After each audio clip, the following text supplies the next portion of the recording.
I decided to visit my wife at her job as a CEO. At the entrance, there was a sign that said authorized personnel only. When I told the guard I was the CEO's husband, he laughed and said, "Sir, I see her husband every day. There he is coming out right now." So I decided to play along. I'm glad to have you here. Follow my story until the end and comment the city you're watching from so I can see how far my story has reached. I never thought a simple surprise visit would shatter everything I believed about my 28-year marriage. My name is Robert. I'm 56 years old. And until that Thursday afternoon in October, I thought I knew my wife Emily better than anyone in the world. It started as such an innocent idea. Emily had been working late again, pulling those 12 and 14-hour days that came with being CEO of Apex Innovations. I'd been making dinner for one too many nights, eating alone, while she texted me updates about board meetings and client emergencies. That morning, she'd rushed out without her usual coffee, and I thought bringing her favorite latte and homemade sandwich might brighten her day. The downtown office building gleamed in the autumn sunlight as I pulled into the visitor parking space. I'd only been to Emily's office a handful of times over the years. She always said it was easier to keep work and home separate, and I respected that boundary. Maybe I respected too many boundaries. I walked through the glass doors carrying the coffee and brown bag, feeling oddly nervous. The lobby was all marble and chrome, the kind of intimidating corporate space that made me grateful for my quiet accounting practice. A security guard sat behind an imposing desk, his nameplate reading Thomas. "Good afternoon," I said, approaching with what I hoped was a confident smile. "I'm here to see Emily Thompson. I'm her husband, Robert." Thomas looked up from his computer screen, his expression shifting from professional courtesy to something I couldn't quite read. He tilted his head slightly, studying my face as if trying to solve a puzzle. "You said you're Mrs. Thompson's husband." His voice carried a note of confusion that made my stomach tighten. "Yes, that's right. Robert Thompson. I brought her lunch." I held up the bag, suddenly feeling foolish. Thomas's expression changed completely. His eyebrows shot up, and then he did something that froze my blood. He laughed, not a polite chuckle, but a genuine, bewildered laugh that echoed through the marble lobby. "Sir, I'm sorry, but I see Mrs. Thompson's husband every day. He just left about 10 minutes ago." Thomas gestured toward the elevators with casual certainty. "There he is now coming back." I turned, following his gaze, and watched a tall man in an expensive charcoal suit stride through the lobby. He was younger than me, maybe mid-40s, with the kind of confident bearing that seemed to own every room he entered. His dark hair was perfectly styled, his shoes polished to a mirror shine. Everything about him screamed success and authority. The man nodded to Thomas with familiar ease. "Afternoon, Tom." Emily asked me to grab those files from the car. "No problem, Mr. Davis. She's in her office." John Davis. I knew that name from Emily's work stories. Her vice president, who joined the company 3 years ago, the man she occasionally mentioned in passing, always in professional context. John, this John that. Always business. My hands felt numb around the coffee cup. The brown bag crinkled as my grip tightened involuntarily. Everything in me wanted to speak up to correct this massive misunderstanding, but my voice had completely abandoned me. Thomas was looking between John and me now, genuine confusion creasing his features. "I'm sorry, sir, but are you sure you're Mrs. Thompson husband?" "Because Mr. Davis here is married to her." The words hit me like physical blows. Married to her. Present tense, not was married, not claims to be married, but a simple matter-of-fact statement that shattered my reality. John paused mid-stride, his attention drawn to our conversation. When his eyes met mine, I saw something flicker across his face. Not guilt, not surprise, but recognition. He knew exactly who I was. "Is there a problem here?"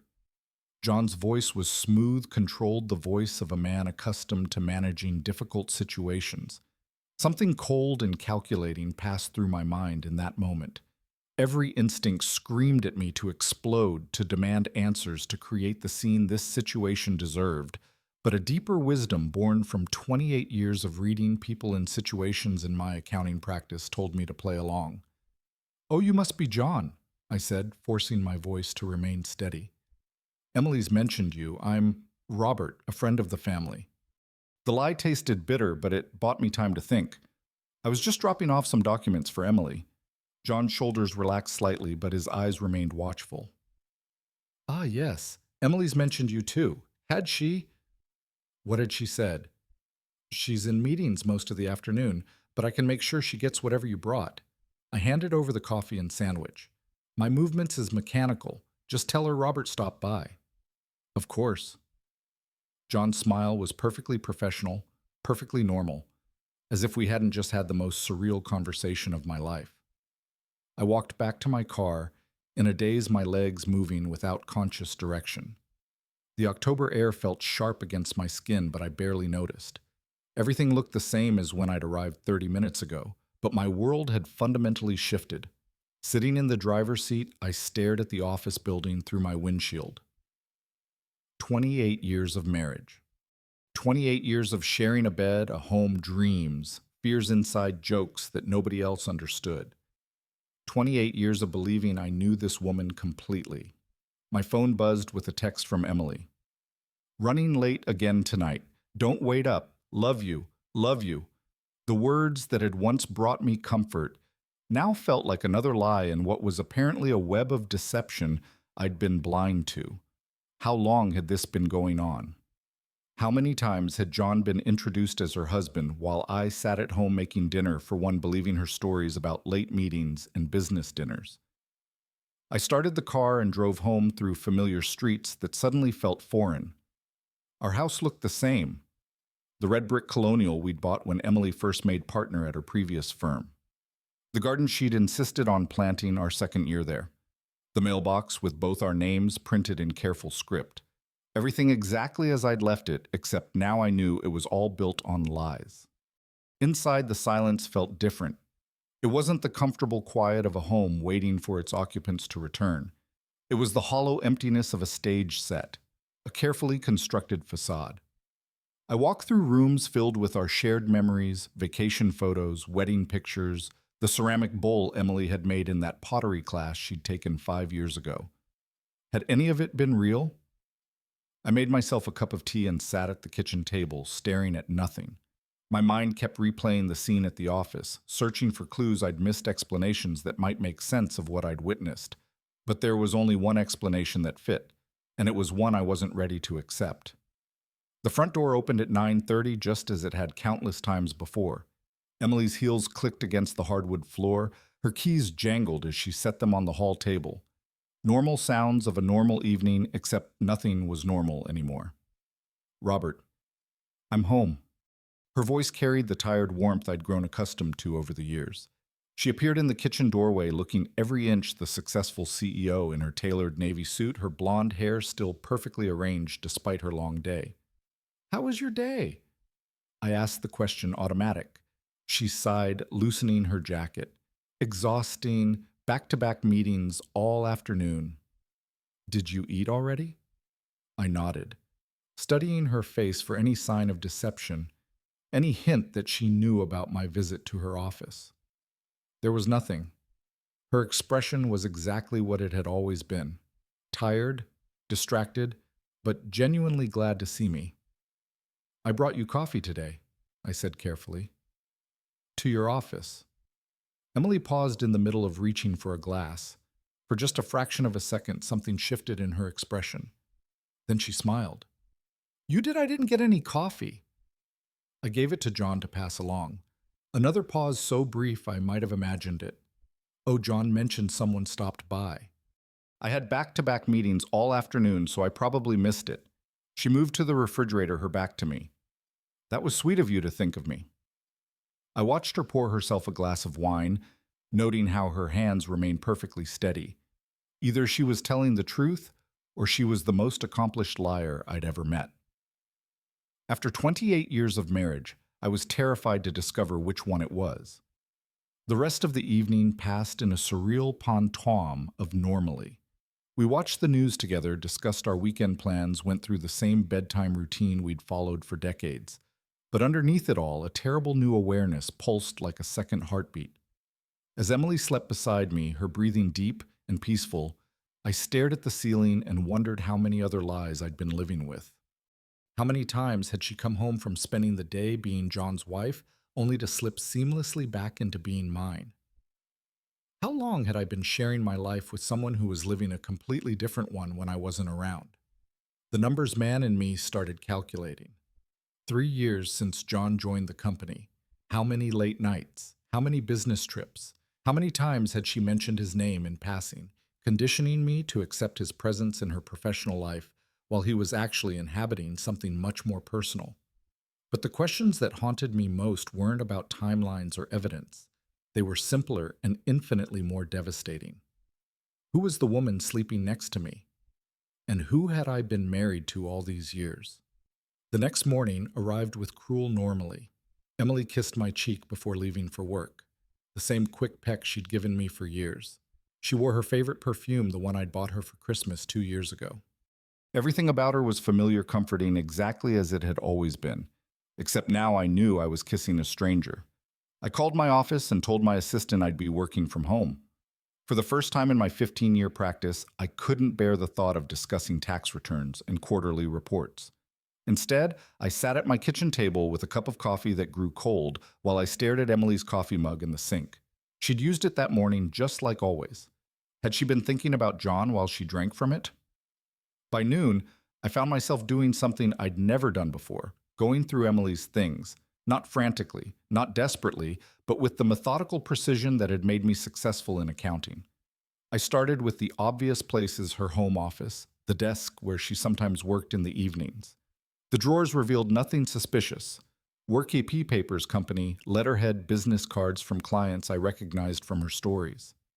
Everything was exactly what it should be for a CEO who occasionally brought work home. But then I found something that made my stomach clench. A restaurant receipt from Le Bistro, the French place downtown where we'd celebrated our anniversary. 3 years running, dated 6 weeks ago for two people. $7,500. I remembered that night clearly because Emily had told me she was having dinner with a potential client, a female client from Portland who was in town for just one evening. I stared at the receipt, my hands trembling slightly. The timestamp showed 8:15 p.m. We talked on the phone that night around 9:30. She'd sounded relaxed, happy, describing her challenging but productive client meeting. I'd been proud of her for landing what she described as a significant account. But this wasn't a business dinner receipt. No alcohol charges that would accompany client entertainment. No appetizers or desserts that Emily would order to impress a potential client. Just 2 entrees and a bottle of wine. The kind of intimate dinner I thought was reserved for us. My phone rang, startling me from my thoughts. Emily's name appeared on the screen. "Hi, honey." I answered, surprised by how normal my voice sounded. "Hey, I just wanted to check in. You sounded a little off this morning." Her voice carried genuine concern, the kind of caring attention that had made me fall in love with her 29 years ago. "Just tired," I said. "Didn't sleep well. Maybe you should take a real break today. You've been working so hard lately." The irony of her suggestion wasn't lost on me.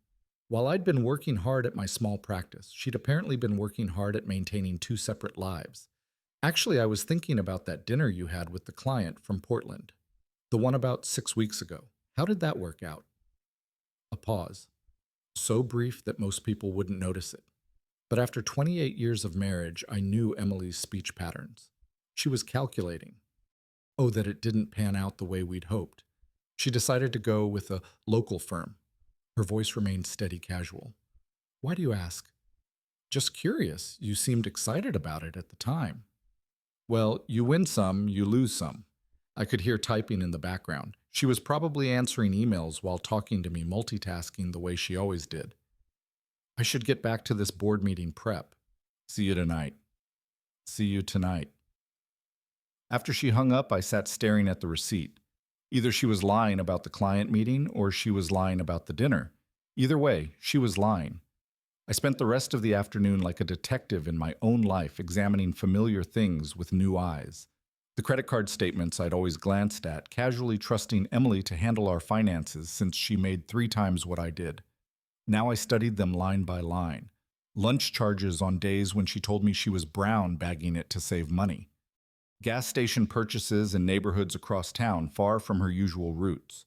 A charge at Books Unlimited for $2,500 on a Tuesday afternoon when she'd supposedly been in back-to-back meetings. Emily hadn't bought a book for pleasure reading in years, claiming she was too tired after work to focus on anything but trade magazines. But the most damning discovery came from her laptop. She'd left it open on the kitchen counter, something she'd been doing more frequently over the past year. I told myself I was just closing it to save battery, but my eyes caught a notification bubble in the corner of the screen. John Davis had sent her a calendar invitation. I shouldn't have clicked on it. I knew I was crossing a line, violating her privacy in a way that would have horrified me just 24 hours earlier. But 24 hours earlier, I'd believed my wife was faithful. The calendar invitation was for dinner, tonight at 7:00 p.m. at Trattoria Bella, the Italian place that had become our special occasion restaurant, the place where John had proposed to me 17 years ago. The reservation was under John's name.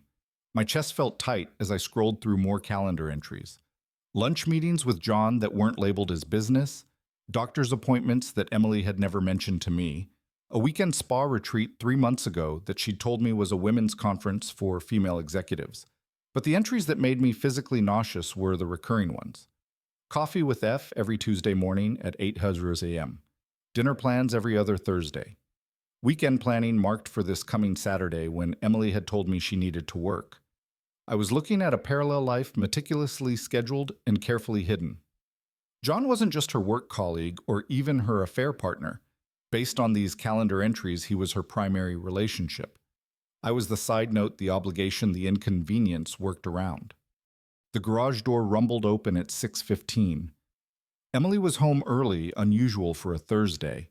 I closed the laptop quickly, my heart hammering as I heard her heels on the kitchen tile. "You're home early," I said, hoping my voice sounded normal. She looked beautiful, I realized with a sharp pang. She'd refreshed her makeup. Her hair was perfectly styled, and she was wearing the black dress I'd bought her for her birthday last year.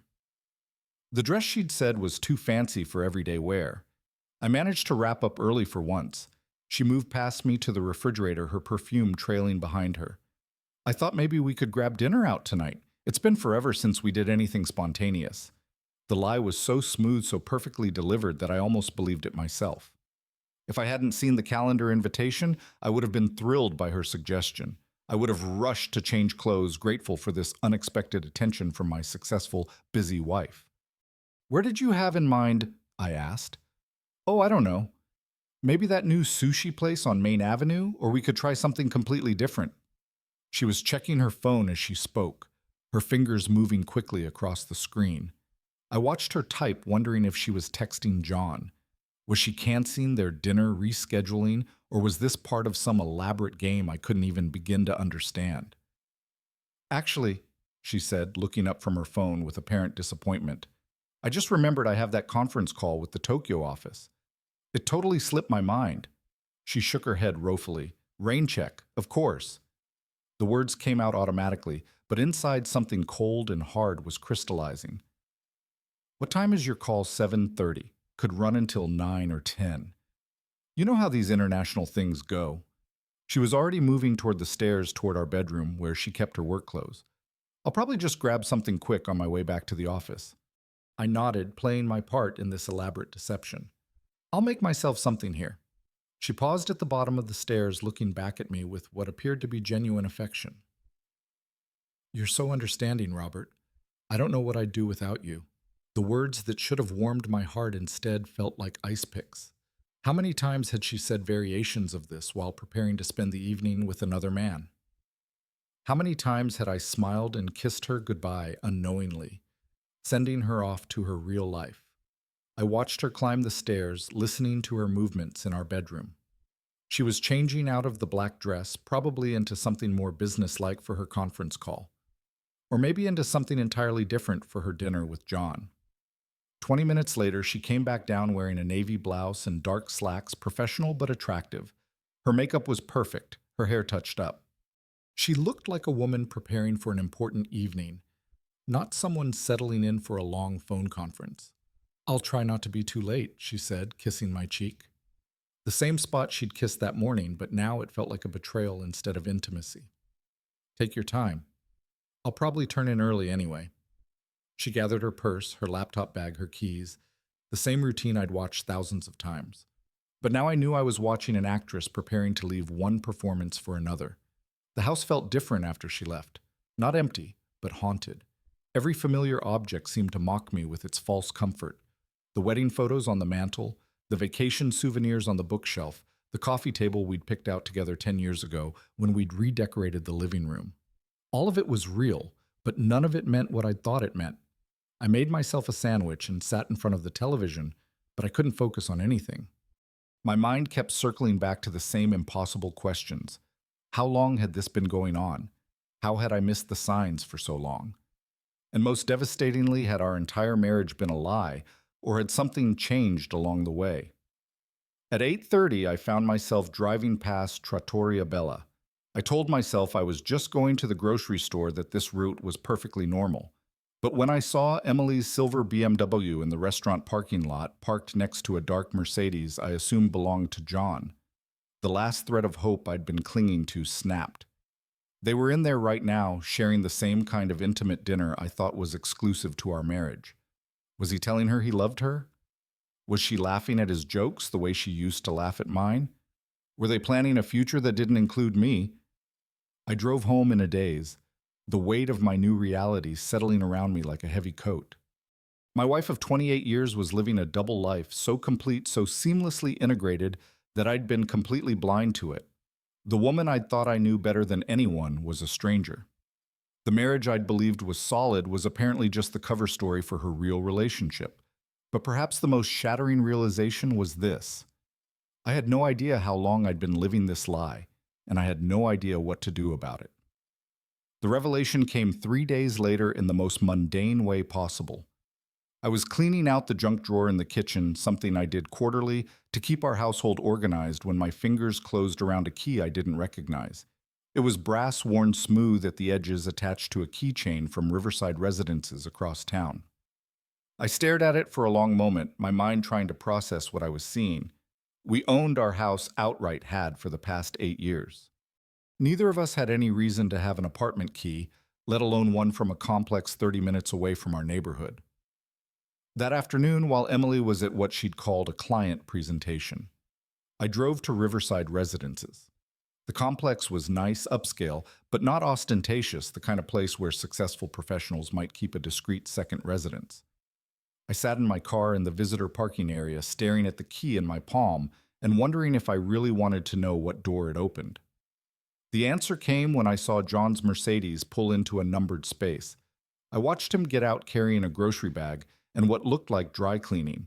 He moved with the easy familiarity of someone coming home, not someone visiting. When he disappeared into Building C, I waited exactly 10 minutes before following. The key fit perfectly into apartment 305. The door opened onto a life I never knew existed. It wasn't a temporary hiding place or a secret meeting spot. It was a home, a fully furnished, lived-in home with photos on the mantel, books on the shelves, and Emily's favorite throw pillows arranged on a couch I'd never seen before. But it was the photos that destroyed me completely.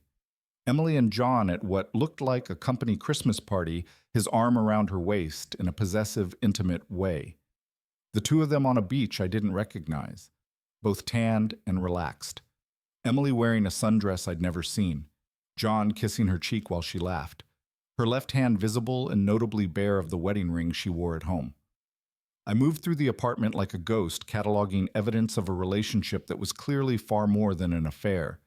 This was a second life, complete and established. In the bedroom, Emily's clothes hung next to John's in a shared closet. Her perfume sat on the dresser next to his cologne. The bathroom held 2 toothbrushes, her contact solution, the expensive face cream she claimed was too costly to repurchase when she'd run out 6 months ago. On the kitchen counter, I found the most devastating evidence of all, a folder labeled Future Plans in Emily's handwriting. Inside were house listings in John's name, vacation brochures for trips I'd never heard her mention, and a business plan for expanding Apex Innovations with John listed as CEO and Emily as president. But at the bottom of the folder was something that made my hands shake. A consultation summary from Smith & Partners Family Law. The letterhead was familiar because Smith & Partners was the firm that had handled our will updates 5 years ago. According to the summary, Emily had met with them twice in the past 4 months to discuss optimal divorce strategies for high asset individuals. The document outlined her approach in clinical detail. She planned to file for divorce citing irreconcilable differences and emotional abandonment. The strategy involved establishing a pattern of my alleged emotional unavailability supported by what the lawyer called lifestyle incompatibility evidence.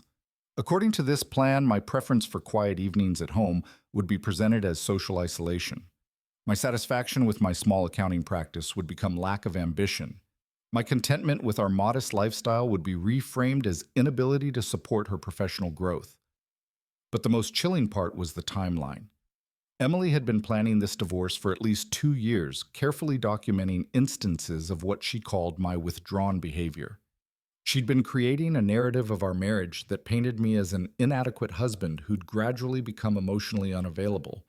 The woman I'd been living with, loving, trusting, had been systematically building a case against me while I remained completely oblivious. I sat on their couch, surrounded by evidence of their shared life, and tried to process the magnitude of the deception. This wasn't just an affair that had gotten out of hand. This was a calculated replacement of one life with another. John hadn't just stolen my wife. He'd systematically assumed my role while I was gradually being written out of the story. My phone buzzed with a text from Emily. "Running late tonight. Don't wait up. Love you. Love you." The same words she'd probably texted me from this very apartment. Maybe while John was cooking dinner in their kitchen or while they were planning their next vacation together. How many times had she sent me loving messages while actively living a completely different life? I photographed everything with my phone, my accountant's mind, automatically creating the documentation I'd need later, the photos, the legal documents, the evidence of their shared residence. But as I worked, a strange calm settled over me. For 3 days, I'd been tormented by uncertainty, by the gap between what I knew and what I suspected. Now I had answers. And while they were devastating, they were also clarifying. Emily hadn't just been having an affair. She'd been conducting an elaborate long-term plan to transition from one life to another with me as the unwitting supporting character in my own replacement. The woman I'd been married to for 28 years had spent the last several years methodically erasing me from her future while maintaining the facade of our marriage. When I got home, I found Emily's laptop open on the kitchen counter again. This time, I didn't hesitate. I opened her email and found correspondence that confirmed everything I'd discovered at the apartment. Messages between Emily and John discussing when to make the transition. Communications with her lawyer about preparing Robert for the inevitable changes. Even emails to our mutual friends subtly preparing them for what she called some difficult decisions I'll need to make about my marriage. One email to her sister Rachel, dated just 2 weeks ago, was particularly devastating. "Robert's been so distant lately. I think he's going through some kind of midlife crisis, but he won't talk about it. I'm trying to be patient, but I can't sacrifice my own happiness indefinitely. John thinks I should consider all my options." Reading this, I realized that Emily hadn't just been living a double life. She'd been actively rewriting our marriage history to justify her planned exit. Every quiet evening I'd spent reading while she worked on her laptop. Every time I'd encouraged her to pursue her career ambitions, even when it meant less time together, every instance of my being supportive rather than demanding had been transformed into evidence of my inadequacy as a husband. The cruelest part was recognizing how she'd manipulated my own responses to support her narrative. When she'd started working later and traveling more, I'd been understanding. When she'd seemed stressed and distant, I'd given her space. When she'd suggested we needed better communication, I'd agreed to couples counseling, never realizing I was providing her with material to use against me later. That night, Emily came home at nearly 11 Tsujurs, apologizing for her late evening with client entertainment. She kissed my cheek and asked about my day, the same routine we'd followed for years. But now I could see it for what it was. A performance designed to maintain the status quo until she was ready to execute her exit strategy. "How was the client dinner?" I asked, testing her reaction. "Productive, I think. We're trying to land this big contract, and sometimes these things require extra relationship building." She moved around the kitchen with practiced ease, making herself a cup of tea. "John was there too, of course, since he'll be managing the account if we get it." John was there too. Of course he was. I wondered if they'd laughed about this conversation, later in their shared apartment while planning their shared future. That's good, I said. You and John work well together. Emily paused, cup halfway to her lips. We do.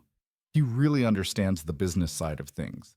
There was something in her voice, a warmth that she used to reserve for talking about me. He's been instrumental in some of our biggest wins lately. I nodded, playing my part in this elaborate charade. But inside I was calculating. How long did I have before she filed for divorce? How much more evidence did she need to gather to support her strategy? How many more times would I kiss her goodnight while she planned my replacement? As I lay in bed that night, listening to Emily's peaceful breathing beside me, I realized that the woman I'd been married to for 28 years was essentially gone. In her place was someone who could maintain this level of deception with apparent ease, someone who could plan my emotional and financial destruction while accepting my love and support. But perhaps most devastating of all was the recognition that I'd been living with a stranger for months, possibly years, without ever suspecting it. The Emily I thought I knew, the woman I'd built my life around, had been gradually replaced by someone capable of this level of calculated betrayal. The question now wasn't whether my marriage was over. The question was whether it had ever really existed at all. I chose Saturday morning for the confrontation. Emily was in our kitchen wearing the pale yellow robe I'd bought her 3 Christmases ago, sipping coffee from her favorite mug while scrolling through her phone. It was the kind of peaceful domestic scene that had once filled me with contentment. Now it felt like watching a performance I could no longer pretend to believe. We need to talk, I said, setting the folder of evidence on the kitchen table between us. Emily looked up from her phone, her expression shifting from casual attention to sharp awareness as she saw the documents.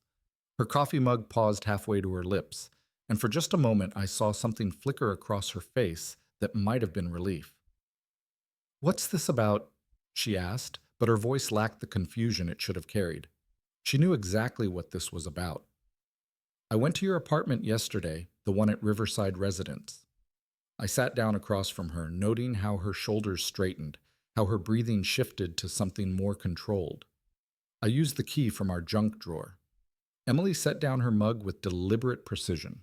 When she looked at me again, the mask was gone. The loving wife, the concerned partner, the woman who'd been apologizing for late nights and long meetings, had disappeared.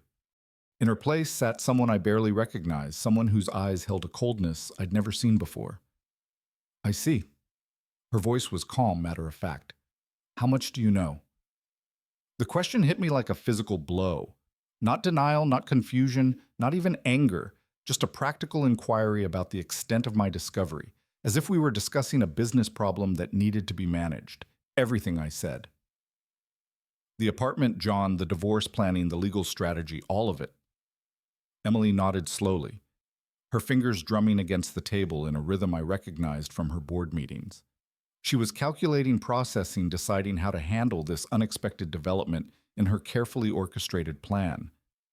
"How long have you known?" she asked. "On since Thursday when I visited your office, and the security guard told me he saw your husband every day." I leaned forward, studying her face for any sign of the woman I'd thought I'd married. He meant John. Something that might have been amusement passed across Emily's features. "Poor Thomas. He's always been a bit too chatty." She reached for her coffee again, her movements unhurried. "I suppose this complicates things." "Complicates things." I could hear my voice rising despite my efforts to stay calm. "Emily, we've been married for 28 years. You've been living with another man planning to divorce me, and all you can say is that this complicates things." She sighed, a sound of mild irritation rather than distress. "Robert, let's not be dramatic about this. We both know this marriage has been over for years." "We both know." I stared at her, searching for any trace of the woman who'd kissed me goodbye every morning, who'd said she loved me just 3 days ago. I didn't know anything. I thought we were happy. Emily's laugh was short and utterly without humor. "Happy. Robert, when was the last time we had a real conversation? When was the last time you showed any interest in my career, my goals? Anything beyond your little accounting practice and your quiet evenings at home? I've always supported your career. I've always been proud of what you've accomplished. You've been passive." She corrected her voice, taking on the sharp edge I'd heard her use with underperforming employees. You've been content to let me carry the financial burden, the social obligations, the responsibility for actually building a life worth living. You've been perfectly happy to coast along in your comfortable little routine while I've been growing, changing, becoming someone who needs more than you've ever been willing to offer. Each word felt like a carefully aimed dart hitting targets I didn't even know were vulnerable. If you felt that way, why didn't you talk to me? Why didn't you tell me what you needed? I tried, Robert. God knows I tried. But every time I brought up traveling, more expanding your practice, moving to a better neighborhood, you found excuses. You were always perfectly satisfied with exactly what we had, no matter how much I outgrew it. I thought about our conversations over the years, trying to remember these attempts at communication she was describing. There had been discussions about travel that I'd thought were casual daydreaming, suggestions about moving that I'd assumed were just idle speculation comments about my practice that I'd interpreted as gentle teasing rather than serious criticism. So you decided to replace me instead of work with me. Emily's expression softened slightly, but not with affection. It was the kind of gentle patience she might show a slow student. I didn't set out to replace you. I met John 3 years ago when he joined the company. He was everything. You're not ambitious, dynamic, interested in building something bigger than himself. At first, it was just professional respect. Then it became friendship. Then it became more. When the question came out as barely a whisper, when what? When did it become more? She considered this, tilting her head as if trying to recall the details of a business transaction. About 2 years ago, John had just closed his first major deal with us. We went out to celebrate, and we ended up talking until 3 hours in the morning about our dreams, our plans, the kind of life we wanted to build. It was the most stimulating conversation I'd had in years. You came home that night. I remember you said the client dinner ran late. It did, in a way. Emily's voice was matter-of-fact, as if she were describing something that had happened to someone else. That's when I realized what I'd been missing. John listens when I talk about expanding the company internationally. He gets excited about the same opportunities that excite me. He wants to build an empire, not just maintain a comfortable existence. And that justified lying to me for 2 years. For the first time, Emily showed a flash of real emotion. But it wasn't guilt or sadness. It was irritation. I wasn't lying, Robert. I was protecting you from a reality you weren't ready to face. Our marriage was already over. You just didn't want to see it. Our marriage was over because you decided it was over, because you found someone who matched your ambitions better than I did. Our marriage was over because you stopped growing. Emily stood up, moving to the window with the fluid grace that had first attracted me to her nearly 30 years ago. I kept hoping you'd develop some passion for something, anything beyond your routine, but you never did. You've been the same man at 56 that you were at 36, and I'm not the same woman. I stared at her profile against the morning light, recognizing the truth in her words, even as they devastated me. I had been content with our life in ways that she apparently never was. I had found fulfillment in our quiet evenings, our modest successes, our stable routine. While she'd been dreaming of bigger things, I'd been grateful for what we had. So you and John have been planning to get rid of me. Emily turned back to me, her expression businesslike. We've been planning our future. The divorce was always going to be necessary, but we wanted to handle it in a way that would be least disruptive to everyone involved. Least disruptive. I pulled out the legal consultation summary. You've been building a case against me for months.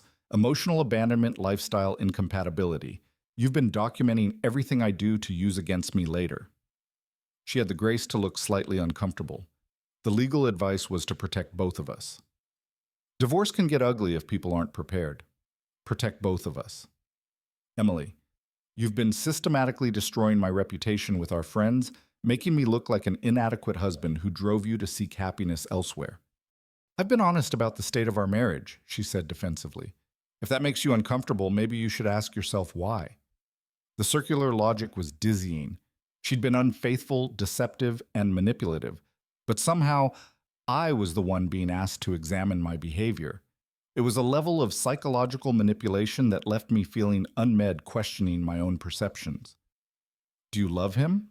I asked, surprising myself with the question. Emily's expression softened for the first time during our conversation, but not in a way that offered me any comfort. I do. I love John in a way I never loved you. He challenges me, inspires me, makes me want to be better than I am. With him, I feel like I'm living instead of just existing. And with me, she looked at me for a long moment. Her gaze neither cruel nor kind, just honest. With you, I felt safe, comfortable, unchallenged. For a long time, I thought that was enough.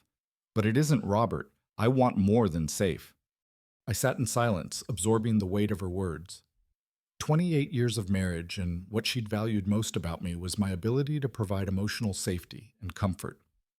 What I'd seen as love and partnership, she'd experienced as stagnation and limitation. What happens now? I asked. Emily sat back down, her posture relaxing as we moved into practical territory.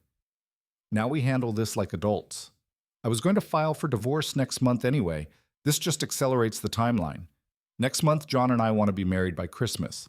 We've been planning a small ceremony, just immediate family. She paused, perhaps recognizing how this sounded. I was hoping we could make this transition as smooth as possible for everyone. Everyone except me. Robert, you'll be fine. You have your practice, your routines, your simple pleasures. You'll probably be happier without the pressure of trying to keep up with someone like me. The condescension in her voice was breathtaking. Even in the midst of revealing her complete betrayal, she was positioning herself as the one doing me a favor by leaving. As if my contentment with our life had been a burden she'd been generously carrying all these years. I trusted you, I said quietly. I know you did. And I'm sorry it had to end this way. But Robert, we both deserve to be with someone who truly understands us. You deserve someone who appreciates your quiet strengths, and I deserve someone who shares my ambitions. She was rewriting our entire marriage as a mutual mismatch rather than a betrayal, transforming her infidelity into a kind of favor to both of us. It was masterful in its way, this ability to reframe devastating deception as enlightened self-awareness. When do you want me to move out? I asked. Emily looked surprised. You don't have to move out immediately. We can work out the details through our lawyers. I'm not heartless, Robert. Not heartless, just calculating, manipulative, and capable of maintaining an elaborate deception for years while planning my replacement. But not heartless. I stood up feeling older than my 56 years. I'll contact a lawyer on Monday. Robert. She called as I reached the kitchen doorway. When I turned back, she looked almost like the woman I'd thought I'd married. Almost. I really am sorry it happened this way. I never wanted to hurt you. I studied her face, looking for any sign that she understood the magnitude of what she'd done. But there was only mild regret, the kind of polite sadness someone might feel about a business decision that unfortunately affected other people. No, I said quietly. You just wanted to replace me. The hurt was just collateral damage. As I walked upstairs to our bedroom, I could hear Emily on the phone, her voice animated in a way it hadn't been during our conversation. She was calling John. I realized telling him that the secret was out, that they could accelerate their timeline, that the inconvenient husband had finally been dealt with. I sat on the edge of our bed, surrounded by the remnants of a life I'd thought was real. The woman downstairs wasn't the person I'd married, or maybe she was, and I'd simply never seen her clearly. Either way, the Robert who'd woken up that morning believing in his marriage was as gone as the Emily who'd once loved him. Tomorrow I would start the process of untangling 28 years of shared life. But tonight I needed to grieve not just for my marriage, but for the man I'd been when I still believed in it. Monday morning, I sat across from James Wilson, the same lawyer who'd handled our wills 5 years ago. The irony wasn't lost on me that Emily had consulted with his firm about divorcing me while I was now seeking his help to protect myself from her plans. Robert, I have to tell you, this is one of the most calculated divorce strategies I've seen in 30 years of practice, James said, reviewing the documents I'd brought him. Your wife has been hib-building this case for a very long time. I nodded, watching him flip through photographs of the apartment, copies of the legal consultation notes, and printouts of Emily's carefully documented evidence against me. What are my options? James leaned back in his leather chair, his expression thoughtful. Well, the good news is that her strategy depends on you being unprepared and uninformed. The fact that you discovered this before she filed changes everything. He tapped the consultation summary. She was planning to paint you as emotionally unavailable and financially irresponsible, but we can counter that narrative. How? With facts. You've been the stable, supportive spouse for 28 years. You've never been unfaithful. You've supported her career advancement and you've managed your joint finances responsibly. James smiled grimly. More importantly, you have evidence of her systematic deception and adultery that matters even in a no-fault state. Over the next 2 hours, James walked me through the reality of my situation. While California was indeed a community property state, Emily's adultery and deception could impact the division of assets. More importantly, her documented plans to manipulate the divorce proceedings could seriously undermine her credibility with a judge. There's something else, I said, pulling out a folder. I'd prepared over the weekend. I've been doing some financial analysis. James raised an eyebrow as I spread out spreadsheets and bank statements across his desk. This was where my accounting background became invaluable. While Emily had been busy documenting my alleged emotional failures, I'd been quietly tracking our financial reality. Emily makes $150,000 a year as CEO, I explained. But our joint expenses have been running about $50,000 more than her salary for the past 3 years. I've been subsidizing her lifestyle without realizing it. James studied the numbers, his expression growing increasingly interested. How my practice generates about $100,000 annually. I've been putting $70,000 into our joint account, keeping only $30,000 for my business expenses and personal needs. I thought I was being generous, allowing her to save more of her salary for our future. I pointed to a series of withdrawals from our savings account, but she's been drawing down our joint savings to maintain the apartment with John. The revelation was in the details. While I'd been living modestly and contributing most of my income to our shared expenses, Emily had been using our joint resources to fund her separate life. The apartment rent, the dinners, the weekend trips, I'd never taken the gifts she'd given John. All of it had been paid for with money I'd earned and contributed to what I'd believed was our shared future. This is fraud, James said bluntly. She's been using marital assets to fund an adulterous relationship while planning to divorce you. That's going to significantly impact how a judge views the asset division. But I wasn't done. Over the weekend, I'd done something that felt foreign to my naturally trusting nature. I'd investigated my own wife's business dealings. What I'd found had shocked me even more than her personal betrayal. There's more, I said, pulling out another set of documents. Emily's been positioning John to take over more responsibilities at Apex Innovations. But according to the corporate filings I found, she's been doing it in ways that violate her fiduciary duty to the company's board. James's eyes sharpened. Explain. John was hired as vice president of business development 3 years ago, but Emily's been systematically transferring responsibilities to him that should require board approval. She's essentially been grooming him to replace her as CEO while positioning herself as president, but she's never presented this reorganization to the board officially. I'd spent hours reviewing publicly available corporate documents, cross-referencing them with the business plan I'd found in their apartment. Emily and John's vision for the company's future involved significant structural changes that would require stockholder approval, but according to the official records, these changes had never been properly presented or voted on. She's been operating under the assumption that she can unilaterally restructure the company to benefit her relationship with John, first continued. But the board doesn't know about their personal relationship, and they certainly don't know about the corporate reorganization she's been implementing without their approval. James was taking notes rapidly. Now, Robert, this isn't just about your divorce anymore. If what you're saying is accurate, Emily could be facing serious professional consequences. The thought gave me no pleasure. I'd loved this woman for 28 years, and I took no joy in uncovering evidence that could destroy her career, but I also couldn't ignore the reality that she'd been systematically betraying not just me, but her professional obligations as well. What do you recommend? I asked. We file first, James said without hesitation. We get ahead of her narrative and present the facts before she can spin them. More importantly, we make sure the board at Apex Innovations understands what's been happening under their noses. That afternoon, I did something that went against every instinct I'd developed over our 28-year marriage. I stopped protecting Emily from the consequences of her actions. I called Michael Johnson, the chairman of Apex's board of directors. Michael and I had met several times at company functions over the years, and I'd always liked his straightforward approach to business. Robert, what can I do for you? Michael's voice was warm, unsuspecting. Michael, I need to bring something to your attention regarding corporate governance issues at Apex. It's complicated, but I think the board needs to be aware of some structural changes that may not have been properly authorized. There was a pause. What kind of structural changes? I spent the next 20 minutes carefully outlining what I'd discovered, sticking to facts and avoiding personal details about my marriage. Michael listened without interruption, his questions growing more pointed as I described the unauthorized reorganization that had been taking place. Jesus, Robert, are you saying Emily's been implementing major corporate changes without board approval?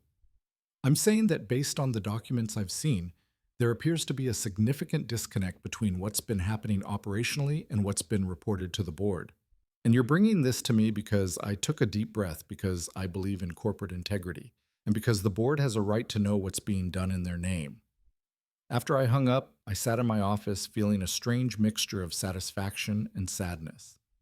For years, I'd been the supportive husband who cleaned up Emily's messes, smoothed over her occasional ethical shortcuts, and provided the stable foundation that allowed her to take professional risks. Now I was the one creating consequences she'd have to face. That evening, Emily came home later than usual. Her face was tight with stress. Her usual composed demeanor cracked around the edges. "We need to talk," she said, setting her briefcase down with more force than necessary. "About what?" "About the call Michael Johnson made to me this afternoon. About the corporate governance review the board has suddenly decided to conduct." Her eyes were hard, calculating about the fact that my own husband is apparently trying to destroy my career. I met her gaze steadily. I shared factual information about corporate reorganization that appeared to lack proper authorization, nothing more. "Don't play innocent with me, Robert. You knew exactly what you were doing." "Yes, I did. The same way you knew exactly what you were doing when you spent 2 years planning my replacement." Emily's composure finally cracked. "This is different, and you know it. This affects my professional reputation, my ability to make a living. Your affair with John affects that too. The board's going to find out eventually that you've been restructuring the company to benefit your personal relationship. I just gave them a head start." She stared at me for a long moment, and I could see her reassessing everything she thought she knew about me. The passive, supportive husband who'd never challenged her decisions was gone. In his place was someone who understood the value of information and wasn't afraid to use it. "What do you want?" she asked finally. "I want you to stop treating me like I'm stupid," I said. "I want you to acknowledge that your actions have consequences beyond your personal happiness, and I want you to understand that I'm not going to quietly disappear just because it would be convenient for your new life plan." Emily sat down across from me, her posture defensive. "The board review will pass. There's nothing illegal about operational restructuring. Maybe not illegal, but unauthorized restructuring that benefits your romantic partner. That's going to be harder to explain, especially when the board realizes you never disclosed your relationship with John." I could see her working through the implications, her quick mind calculating the political and professional costs of her choices. For the first time since I'd discovered her betrayal, Emily looked genuinely worried. "What's it going to take to make this go away?" she asked. "It's not going away, Emily. You set this in motion when you decided to live a double life. Now we all have to deal with the consequences. You're destroying everything I've worked for." I shook my head. "You destroyed it yourself. I'm just refusing to help you cover it up anymore." That night, as Emily made phone calls behind closed doors, and I could hear the stress in her voice, I realized something fundamental had shifted. For 28 years, I'd been the one adapting, accommodating, making space for her ambitions and choices. Now, for the first time, she was the one having to adapt to consequences she couldn't control. It wasn't revenge exactly. It was something quieter, but more powerful. The simple refusal to continue enabling someone who'd been systematically betraying me. Emily had built her new life on the assumption that I would remain passive, predictable, manageable. She was about to discover how wrong that assumption had been. The next morning, I filed for divorce, but more importantly, I stopped being the man who made Emily's life easier at the expense of his own dignity. After 56 years of believing that love meant endless accommodation, I was finally learning that sometimes love means knowing when to stop. 6 months later, I stood in the kitchen of my new apartment making coffee for one and finding genuine peace in the simplicity of it. The morning sun streamed through windows I'd chosen in a space that was entirely mine, free from the weight of deception and false harmony that had defined my life for so long. The divorce had been finalized 3 weeks ago. Despite Emily's initial threats and manipulations, the evidence I'd gathered had shifted the entire dynamic of our settlement. When faced with documented proof of her adultery, financial deception, and professional misconduct, her lawyer had advised her to accept a more equitable division of assets than she'd originally planned. I kept the house, the one we'd shared for 20 years, but which I'd largely paid for with my contributions to our joint expenses. Emily kept her retirement accounts, and half of our savings minus the amount she'd spent on maintaining her secret life with John. It was fair in a way that her original divorce strategy would never have been. But the real satisfaction came not from the financial settlement, but from watching Emily face the consequences of choices she'd thought she could make without accountability. The corporate governance review at Apex Innovations had been thorough and devastating. While the board hadn't found anything criminally actionable, they discovered a pattern of unauthorized decision-making and undisclosed conflicts of interest that had seriously undermined Emily's credibility as a leader. John had been terminated immediately once his relationship with Emily became known to the board. His position as vice president had been contingent on his professional judgment being uncompromised by personal interests, and his romantic involvement with the CEO represented an irreconcilable conflict of interest. Emily had managed to keep her job, but barely. She'd been placed on probation. Her decision-making authority had been significantly restricted, and she was required to report to a newly appointed chief operating officer who essentially supervised her every move. The woman who'd built her identity around professional power and autonomy was now working under closer oversight than she'd experienced since her first corporate job 20 years ago. Their apartment at Riverside Residences had been given up quietly. John had moved back to Chicago, taking a position with a smaller firm at considerably less money than he'd been making at Apex. Emily had moved into a modest one-bedroom place closer to her office, a significant downgrade from the luxury she'd become accustomed to. I learned about these developments not through direct contact, but through the small network of mutual friends and professional acquaintances that inevitably carried news in a city like ours. Some of these people had reached out to me after the divorce, expressing surprise at the circumstances, and in a few cases apologizing for having believed Emily's carefully constructed narrative about our marriage's decline. I had no idea. Lisa Rodriguez, one of Emily's former colleagues, had told me when we'd run into each other at the grocery store. She made it sound like you'd grown apart gradually, like it was mutual. Nobody knew about John. These conversations had been validating in ways I hadn't expected. For months I'd been questioning my own perceptions, wondering if I'd really been as inadequate a husband as Emily had claimed. Learning that even her closest professional friends had been deceived helped me understand that her capacity for manipulation extended far beyond our marriage. But the most profound change wasn't in Emily's circumstances or in the validation I'd received from others. It was in my own relationship with myself. For the first time in decades, I was living without the constant undercurrent of someone else's dissatisfaction. I hadn't realized how much energy I'd been spending trying to anticipate Emily's needs, accommodate her moods, and compensate for whatever was missing in our relationship that I'd apparently been too dense to understand. My apartment was smaller than our house, but it felt spacious in ways that had nothing to do with square footage. I could read in the evening without worrying that my contentment with simple pleasures was somehow disappointing to someone who needed more stimulation. I could cook meals I actually wanted to eat, instead of trying to impress someone who was probably texting her real partner while sitting across from me. I'd even started dating something I'd thought would be impossible at 56, after 28 years of marriage. Susan was a widow I'd met through my church, a gentle woman who appreciated conversation about books and enjoyed quiet dinners without needing them to be productions. She found my contentment with simple pleasures charming rather than limiting, and her uncomplicated affection was a revelation after years of trying to earn love from someone who'd been systematically withdrawing it. The strangest part was realizing how much happier I was without the marriage I'd thought I'd been fighting to save. Emily had been right about one thing. We had grown incompatible, but not in the way she'd described. She'd become someone who could maintain elaborate deceptions while accepting love from someone she was actively betraying. I'd remained someone who believed in honesty, loyalty, and the possibility of working through problems together. Her version of growth had required discarding the values that had built our marriage. My version of growth was learning to protect those values from people who would exploit them. One evening in late spring, I was sitting on the small balcony of my apartment, reading and enjoying the sunset when my phone rang. Emily's name appeared on the screen the first time she'd called since our divorce was finalized. I almost didn't answer. We had nothing left to discuss. No shared obligations that required communication, but curiosity won. Hello, Emily. Robert? Her voice sounded tired, older somehow.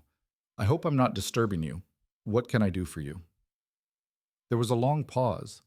I wanted to apologize for how everything happened, for the way I handled things. I waited, saying nothing. I know you probably don't want to hear this, but I've had a lot of time to think about what I did about the choices I made. Another pause. You didn't deserve what I put you through. No, I didn't. I convinced myself that our marriage was already over, that I was just being honest about reality. But the truth is, I ended it long before I admitted it to myself. I ended it when I decided you weren't enough anymore, instead of trying to work with you to build something better. I found myself genuinely curious about this conversation. What's prompted this reflection? Emily let out a sound that might have been a laugh, but without humor, losing everything I thought I wanted. John and I lasted exactly 6 weeks after he moved to Chicago. Turns out our great love affair was more about the excitement of secrecy and the thrill of planning a new life than about actually wanting to live together day to day. I'm sorry to hear that. Are you? She sounded genuinely curious. I considered the question honestly. Yes, I am. I'm sorry you threw away 28 years for something that wasn't real. I'm sorry you hurt so many people in pursuit of something that didn't exist. I'm sorry you discovered too late that what we had was actually valuable. Do you ever think about what might have happened if I'd just talked to you? If I'd been honest about feeling restless, instead of creating this whole elaborate deception? Sometimes I admitted. But Emily, the problem wasn't that you felt restless or wanted more from life. The problem was that you chose deception and betrayal instead of honest communication. You chose to replace me instead of working with me. I know that now. Do you? Because even in this apology, you're focusing on the outcome that didn't work out for you, not on the damage you caused along the way. You're sorry that your strategy failed, not sorry that your strategy involved systematically lying to someone who loved you. Silence stretched between us. You're right, she said finally. Even now I'm still making it about me. Yes, you are. I hope you're happy, Robert. I hope you found someone who appreciates what I was too selfish to value. I have. Her name is Susan, and she's everything you never were. Honest, kind, and capable of love without manipulation. Good. You deserve that. After she hung up, I sat on my balcony as the sun finished setting, thinking about the strange journey that had brought me to this peaceful evening. A year ago, I'd been living a lie without knowing it, married to someone who was systematically planning my replacement while accepting my love and support. Now I was alone but not lonely, starting over but not starting from scratch. I'd learned that contentment wasn't a character flaw, and that my capacity for loyalty and trust, while it had made me vulnerable to exploitation, was also what made me capable of real intimacy with someone who shared those values. Emily had seen my satisfaction with our quiet life as evidence of my limitations. Susan saw it as evidence of my ability to find joy in authentic connection rather than needing constant external validation. The difference wasn't in what I offered, but in who was receiving it. As I prepared for bed that night, I reflected on something that would have surprised the Robert of a year ago. I was grateful for Emily's betrayal, not because I'd enjoyed the pain of discovery or the difficulty of divorce, but because it had freed me from a relationship that was slowly killing my spirit. For years, I'd been trying to be enough for someone who had decided I wasn't. I'd been accepting love as a conditional gift that could be withdrawn if I failed to meet evolving standards I was never allowed to understand. I'd been living in fear of disappointing someone who was already planning my replacement. Now I was living with someone who loved me, not despite my contentment with simple pleasures, but because of it. Someone who saw my loyalty as a gift rather than an expectation. my honesty as a treasure rather than a burden. At 56, I'd learned that sometimes the best thing that can happen to you is losing something you thought you couldn't live without. Sometimes freedom comes disguised as loss. And sometimes the most loving thing you can do is stop enabling someone who's been systematically betraying you. Emily had been right about one thing. We both deserved to be with someone who truly understood us. She deserved someone capable of the same level of deception and manipulation that she was. And I deserve someone whose love didn't come with conditions, expiration dates, and exit strategies. As I turned off the lights in my small, honest apartment, I realized that for the first time in years, I was exactly where I belonged. Bond.